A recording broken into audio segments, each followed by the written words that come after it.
¿Por qué hay inflación? ¿A quiénes podríamos considerar hoy como las personas más importantes del mundo? Sin duda, dentro de las personas más influyentes están los presidentes de los bancos centrales. Son ellos los que deciden acerca de las tasas de interés y la política monetaria que afectan la inflación. ¿Por qué son tan importantes? Porque una buena parte de la actividad económica se ve afectada por sus decisiones. En este módulo queremos entender cómo se relacionan la inflación, el dinero y la política monetaria.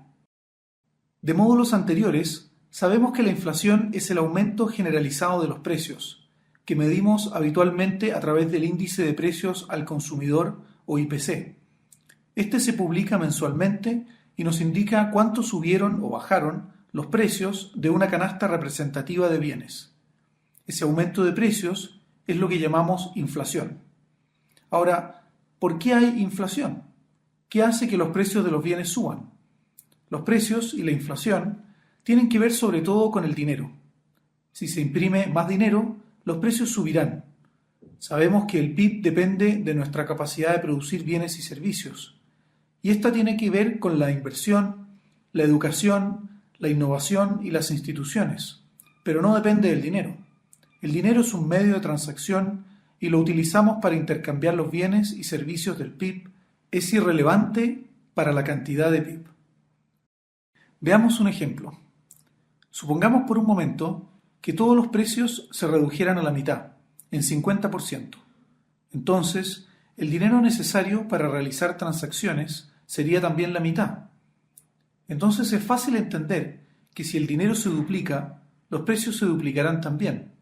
Esto es lo que se conoce como la ecuación cuantitativa del dinero.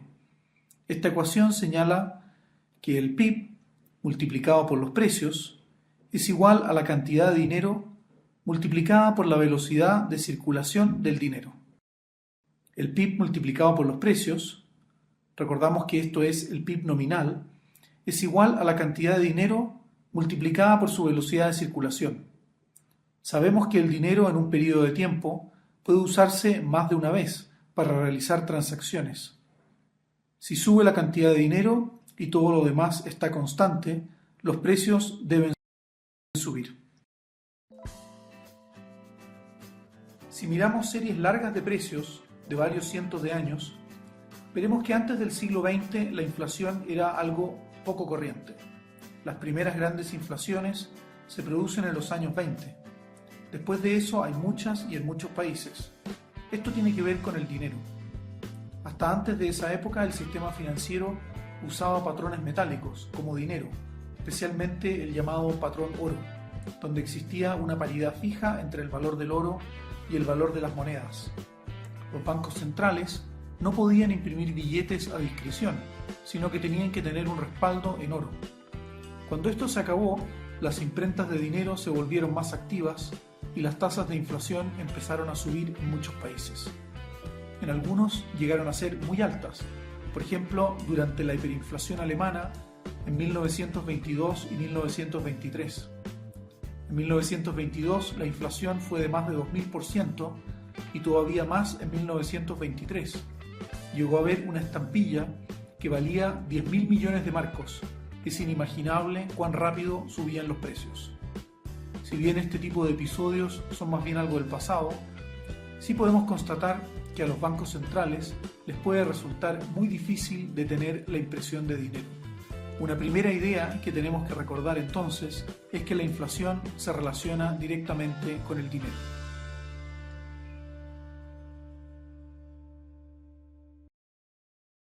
¿De dónde sale el dinero? Para explicar el proceso de emisión de dinero, debemos introducir el concepto de multiplicador monetario. El hecho que no solo los bancos centrales imprimen el dinero, sino que también los demás bancos lo crean, eso sí, sin imprimirlo. El dinero que imprimen los bancos centrales tiene esencialmente dos usos. Va a nuestros bolsillos y es utilizado por los bancos como reserva.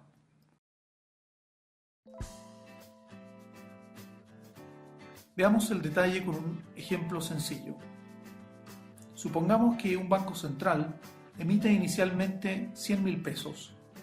Nosotros recibimos ese dinero.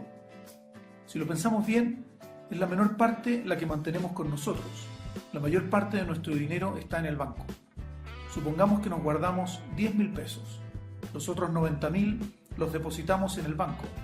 Ahora, el banco, ni tonto ni perezoso, gana dinero prestándolo, por lo que tomará nuestro dinero y lo prestará. Sin embargo, la ley le exige mantener una parte como reserva y no prestarla por si los depositantes llegan a pedírselo. Habitualmente, la ley exige en torno al 10% como reserva.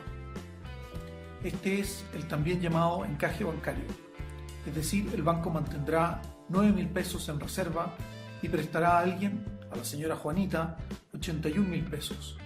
Ella hará lo mismo que nosotros, guardará una parte en su bolsillo y el resto lo dejará en su banco.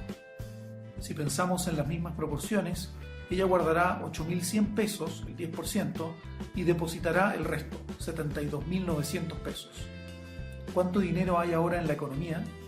Bueno, lo que nosotros y la señora Juanita tenemos en el bolsillo, esto es en total 18.100 pesos, más lo que tenemos en el banco, 162.900 pesos.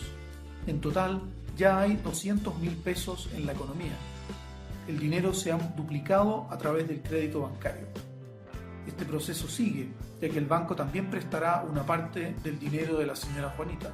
Dependiendo de cuánto deban mantener los bancos como reserva y cuánto dinero la gente mantenga consigo, la magnitud que tendrá el multiplicador monetario. Este puede ser fácilmente 5 y más veces el dinero que el Banco Central emitió inicialmente.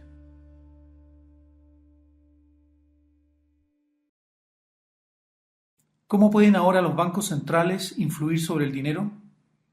Los bancos centrales solo influyen directamente sobre la base monetaria e indirectamente sobre el multiplicador. El Banco Central, a través de transacciones con los bancos, las llamadas operaciones de mercado abierto, modifica la base monetaria. Al mismo tiempo, el Banco Central puede modificar la tasa de encaje de los bancos y afectar así cuánto crédito los bancos prestan. ¿Cuánto dinero inyectarán los bancos centrales en una economía?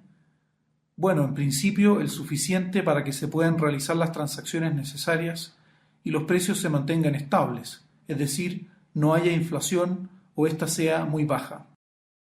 ¿Por qué los bancos centrales podrían querer imprimir más dinero? Hay principalmente dos razones. Una es el llamado señoriaje. El Banco Central tiene el monopolio sobre la emisión del dinero y cuando, por ejemplo, imprime un billete de 10.000 pesos, no le cuesta ese monto, sino mucho menos. La diferencia es un suculento ingreso para el Banco Central y el gobierno. Esto puede llevarlo a emitir más dinero de la cuenta. Para algunos gobiernos, el señoriaje ha sido una fuente de financiamiento importante. Hoy por hoy, en la mayoría de las economías, el señoriaje no es muy importante. La segunda razón es más complicada, pero más relevante, y tiene que ver con el mecanismo de transmisión de la política monetaria. Cuando el Banco Central aumenta la cantidad de dinero, los precios no suben inmediatamente, sino que se trata de un proceso que tarda y a veces bastantes meses. Inicialmente, la mayor cantidad de dinero hace disminuir las tasas de interés de corto plazo y esto favorece el gasto de las personas y las empresas, lo cual empieza a presionar los precios. En el corto plazo, esto significa un estímulo para la economía, más actividad y menos desempleo. En el largo plazo, solo habrá más dinero y mayores precios. Sabemos que la actividad medida con el PIB no depende del dinero. Cuando los bancos centrales no son independientes del gobierno, este último puede utilizar la política monetaria y particularmente la inyección de dinero para generar un auge de la actividad económica de corto plazo. Esto puede ser políticamente conveniente. Podríamos compararlo con una inyección de morfina a un paciente que está sufriendo. Al comienzo hay un alivio, pero luego vuelve el dolor. En las últimas décadas, muchos países han independizado sus bancos centrales del ciclo político. Esto se hace habitualmente a través de la creación de un consejo, cuyos miembros son nombrados por plazos largos y no pueden ser removidos por el Ejecutivo. Además, se le otorga al Banco Central un mandato de mantener la inflación baja y estable y solo vela por ese objetivo. El gobierno no puede decirle cómo hacer su política monetaria. La experiencia muestra que aquellos países donde hay bancos centrales independientes, las tasas de inflación son más bajas. Podría haber una tercera razón, que motive a un gobierno a producir inflación y es el diluir la deuda pública cuando ésta está denominada en la propia moneda. La inflación va erosionando el valor de las deudas nominales. Es por esto que muchos países prohíben la compra de deuda pública por parte del Banco Central. Un último punto en el que nos queremos concentrar aquí es cómo la política monetaria influye sobre las expectativas de inflación. Si nos preguntan cuánto será la inflación en los próximos 12 meses, probablemente diríamos más o menos 3%. ¿Por qué decimos ese número? Bueno, porque esa es la meta de inflación del Banco Central. Y lo más importante, porque le creemos al Banco Central que puede llevar la inflación a esa cifra. Esto no deja de sorprender. Los bancos centrales influyen lentamente e indirectamente sobre los aumentos de los precios de miles de bienes que ellos no controlan. ¿Qué hace una empresa para fijar sus precios? Considera una expectativa de inflación, y cuando hay credibilidad en la política monetaria de un banco central, la meta de inflación que éste se propone sirve de guía para la fijación de precios, ajustes de salarios, arriendos, etc. Y el Banco Central puede así llevar la inflación a su meta, incluso con cierta independencia de lo que pase con el dinero. Esta credibilidad de la política monetaria se basa en dos cosas. Primero, en la independencia del Banco Central y segundo, en la trayectoria más o menos exitosa que éste tenga manejando la inflación. ¿Qué hemos aprendido entonces? Primero, la inflación tiene que ver con el dinero. Sin fuerte emisión de dinero no puede haber inflación. Segundo, el dinero es la base monetaria, que es nuestro efectivo más las reservas de los bancos, y es emitido por el Banco Central. Además, el dinero es lo que tenemos en nuestras cuentas bancarias, y este dinero es multiplicado por los bancos con los créditos que otorgan. Tercero, los gobiernos pueden estar tentados de producir inflación para financiar su gasto, para conseguir un auge de corto plazo en la economía o para diluir el valor de sus deudas. Cuarto, para asegurar la estabilidad en el valor de una moneda, manteniendo la inflación baja y estable, es necesario aislar la política monetaria del ciclo político. Esto se logra con bancos centrales independientes. Quinto, las expectativas de inflación influyen enormemente en la fijación de precios por parte de las personas y empresas. Es por esto que los bancos centrales se concentran hoy en tener credibilidad para que las expectativas estén ancladas en la meta de inflación que el banco tiene.